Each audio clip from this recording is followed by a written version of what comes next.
Belajar langsung dari guru, wahai penuntut ilmu. Pada dasarnya, menuntut ilmu harus dengan cara mendengar langsung dari sang guru, duduk bersama mereka, dan mendengarkan langsung dari lisan mereka. Bukan belajar sendiri dari kitab.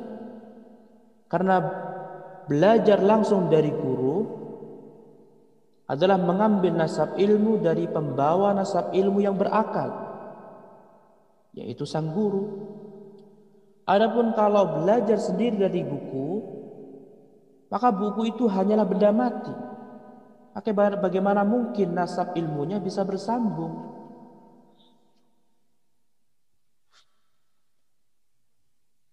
Ada sebuah ungkapan mengatakan man dakhala fil ilmi wahdah kharaja wahdah.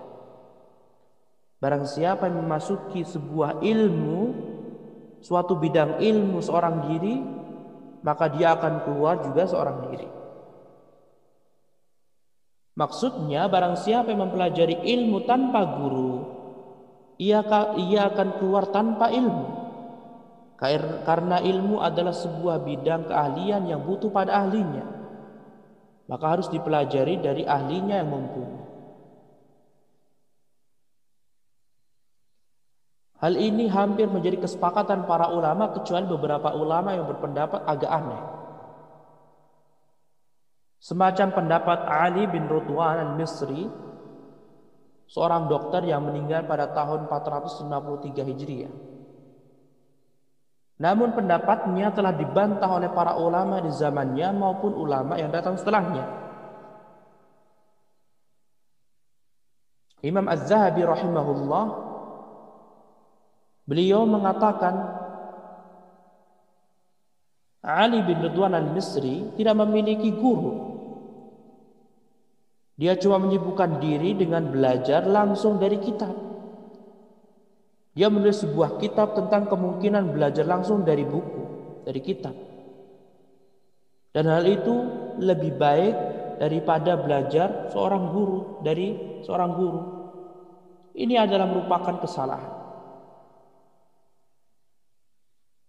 Imam As-Safadi dalam kitab Al-Wafi telah membantah Ali bin Ridwan al-Misri secara panjang lebar.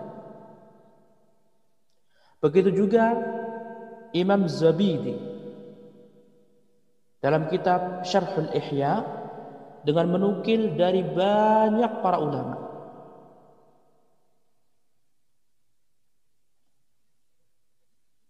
Mereka menyebutkan banyak sebab kesalahan belajar tanpa guru. Di antaranya dikatakan oleh Ibnu Batlan saat membantahnya. Beliau mengatakan, poin ke-6.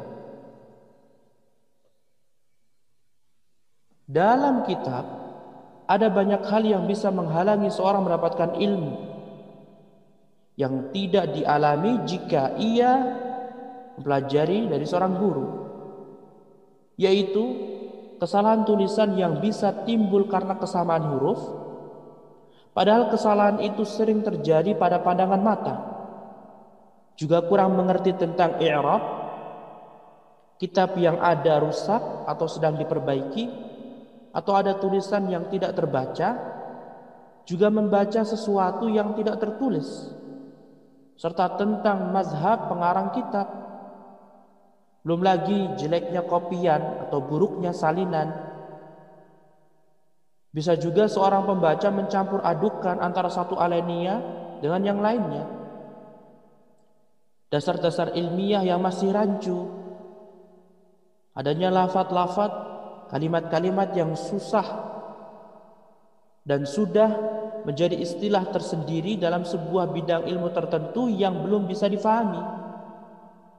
Atau ada beberapa lafaz asing Yunani yang belum diterjemahkan, semacam kalimat nauras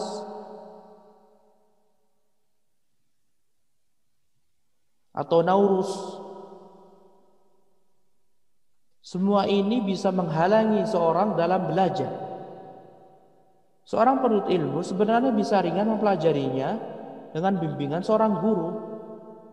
Kalau memang demikian, maka belajar kepada seorang guru lebih bermanfaat dan lebih baik daripada belajar secara otodidak. Inilah yang ingin kami jelaskan.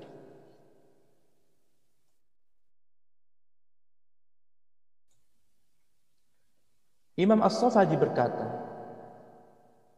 oleh karena itu para ulama berkata, janganlah kamu belajar dari seorang sahafi. Maksudnya orang yang belajar secara otodidak. Dan janganlah kamu belajar dari seorang mushafi.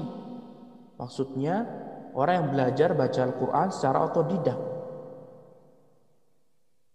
Maksud itu semuanya adalah jangan kamu belajar Al-Quran dari seorang yang cuma belajar lewat mushaf. Dan jangan belajar hadis atau ilmu lainnya dari orang yang belajarnya secara otodidak. Bukti konkret atas kesalahan pandangan Ali bin Ridwan al-Misri, dokter tersebut, adalah bahwa engkau lihat ribuan biografi para ulama dari zaman ke zaman dalam berbagai dimensi ilmu selalu penuh memuat nama-nama guru dan murid-murid mereka, baik yang sedikit maupun yang banyak. Lihatlah para ulama yang banyak gurunya, sehingga ada di antara mereka yang gurunya mencapai ribuan, sebagaimana biografi ulama bujangan dalam kitab Al-Isfar.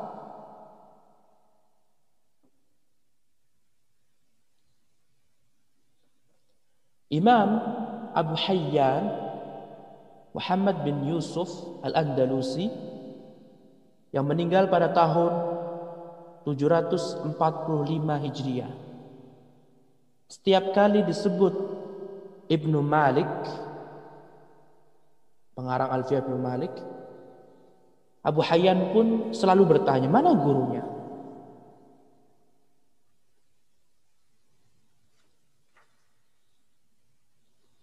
Imam Al-Walid mengatakan, telah berkata Imam Al-Auza'i rahimahullah, kana hadzal ilmu qadiman yatalaqahu ar-rijalu bainahum falamma dakhala fil kutubi dakhala fihi ghairu ahlihi.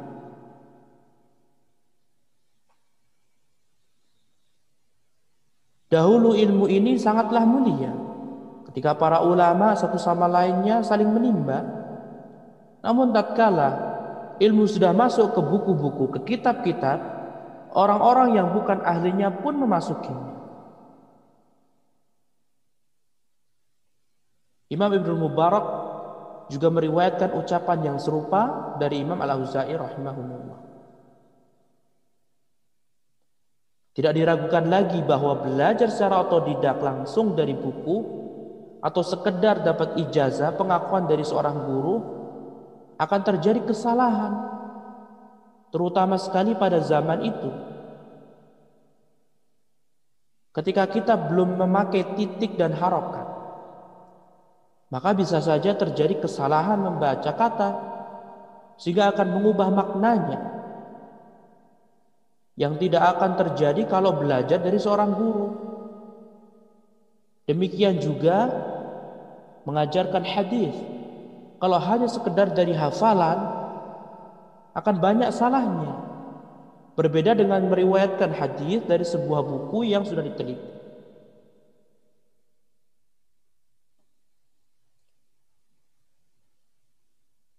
Imam Ibnu Khaldun mempunyai sebuah pembahasan yang sangat bagus mengenai masalah ini dalam kitab Al-Muqaddimah.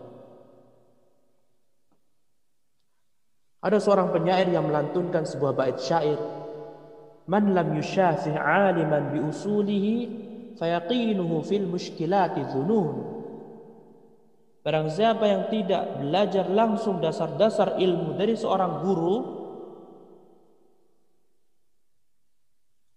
kesimpulan-kesimpulan yang diyakininya dalam banyak masalah yang sulit terkhusus sebenarnya hanyalah dugaan semata.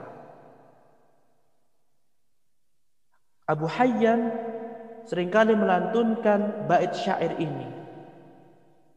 Yadhunnul ghamru annal kutba tahdi akha fahmin idrakil ulumi wa ma yadri al-jahulu bi anna fiha غوامض حيرت عقل الفهيم إذا رمت العلوم بغير شيخ ضللت عن الصراط المستقيم وتلتبس الأمور عليك حتى تصير أضل من توما الحكيم.